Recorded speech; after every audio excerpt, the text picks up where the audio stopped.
هنشوف مع بعض الاول ازاي نقطع البورسلين او الصيني. اهم حاجة نضغط على الالمازة كويس واحنا بنقطع. طبعا كلنا سمعنا الصوت وشايفين اهو الحز بتاع القطع بتاع الالمازة. لازم الحز ده يظهر معانا كده ولازم نسمع الصوت ده عشان القطع بتاعنا يتقطع صح وبسهولة. زي ما احنا شايفين كده اتقطعت بمنتهى البساطة وبمنتهى السهولة وبدون اي مشاكل. هنجرب مع بعض تاني. يعني قطعة زي دي نقدر نعمل منها مثلا قطع موزايك لو هنقطعها زي كده.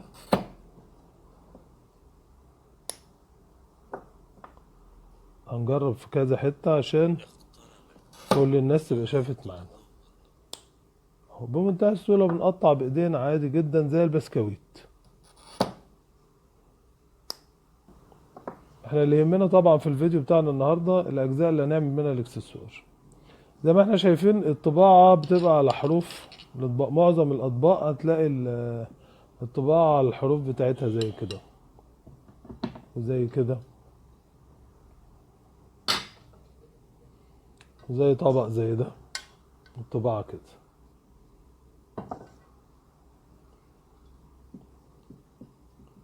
فاحنا هنيجي مثلا على جزء زي ده.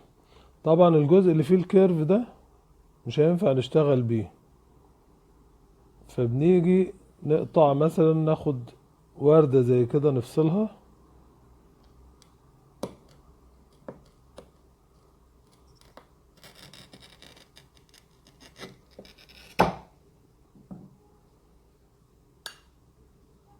طبعا دي ما تهمناش في حاجة، اللي يهمنا الجزء ده.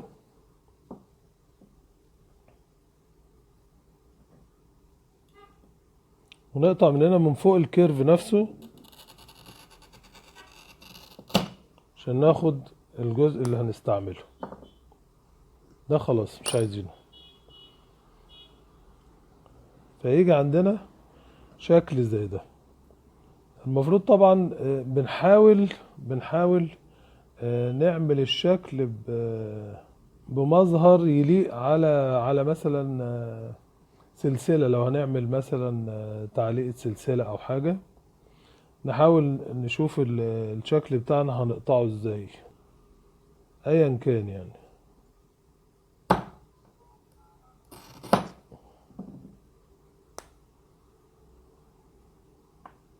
بالتالي كده وتتخرم من هنا من فوق هتبقى كويسة. طبعا هنشوف مع بعض هنخرمها ازاي. وفي طبعا حاجات انا مكسرها جاهزة برضو معانا هنا. يعني معانا كده معانا ده. طبعا وانا بقطع حاولت اخد الشكل اللي هو من وجهة نظري يكون شكل جميل او حلو ينفع ان يكون يتعلق لسلسلة.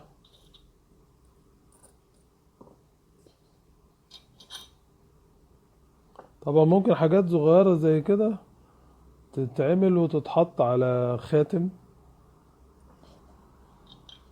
كل واحد وابتكاره يعني. زي ما احنا شايفين الاشكال دي كلها.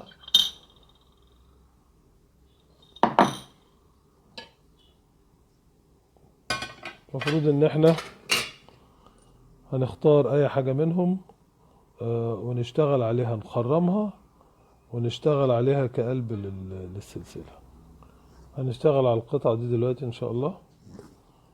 هنبدأ بقى بعملية التخريم. عملية التخريم هتتم بالهاند كرافت الصغير ده. شنيور صغير زي ما انتم شايفين. ان شاء الله هيتخرم بمنتهى السهولة برضو.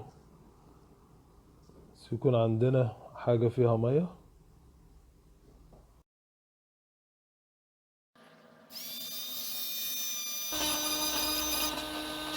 واحنا بنخرم ما نستعجلش عشان ممكن القطعة تتكسر مننا. ولازم المية زي ما قلت عشان برضو الحرارة ما تخليش القطعة تتكسر واحنا بنحفر.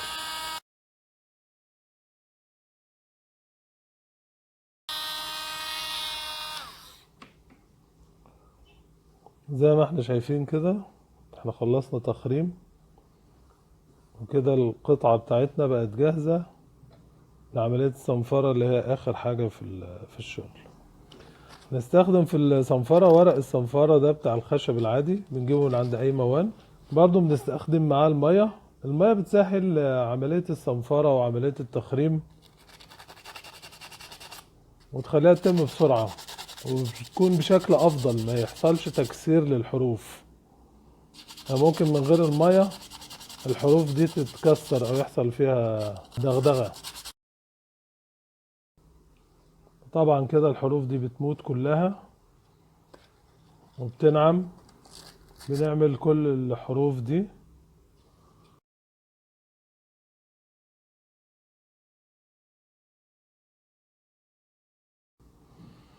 في الاخر طبعا بنلف الحروف دي، بندورها بالصنفرة عشان تدي شكل اجمل. وزي ما احنا شايفين بنموت الحرف ده، بيبقى بيدي شكل اجمل للقطعة واشيك.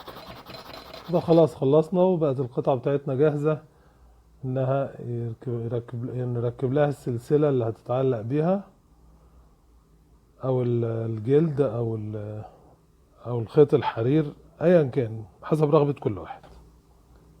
دلوقتي ده خيط حرير، انا شخصيا بستخدمه في الشغل بتاع الاكسسوار. النتيجة بتاعته بتبقى جميلة، خاصة لو مشينا عليه حتة شمع يبقى شبه الجلد بالظبط. نركز مع بعض عشان نشوف هنعمله ازاي. اللي انا بعمله ده عشان نقدر نوسع ونضيق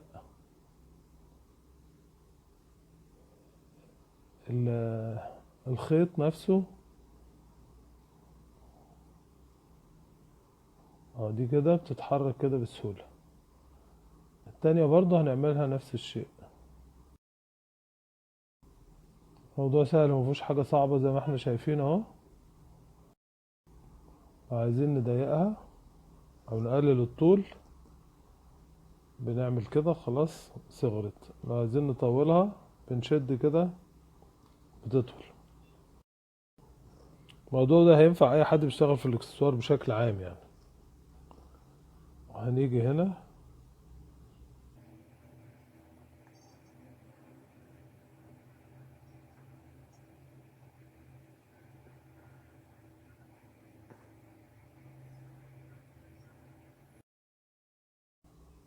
كده اتظبطت معانا كويس. ممكن نستخدم اي لون زي ما احنا شايفين، يعني اللون ده بيبقى حسب رغبة كل واحد فينا. كده انا استخدمت لكم اللون الغامق ده شوية عشان يبقى ظاهر في التصوير اكتر.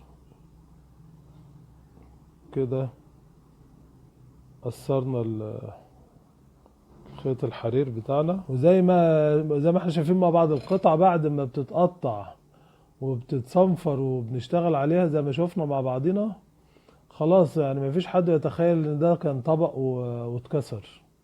يعني دي قطعة بورسلين ومطبوعة. طبعا لو حبينا نعمل زيها بورسلين ونطبعه طبعا هتكلف كتير جدا علينا، ومش هنعرف نوصل للطباعة بالشكل ده. اشوفكم في فيديو جديد على خير ان شاء الله. في امان الله.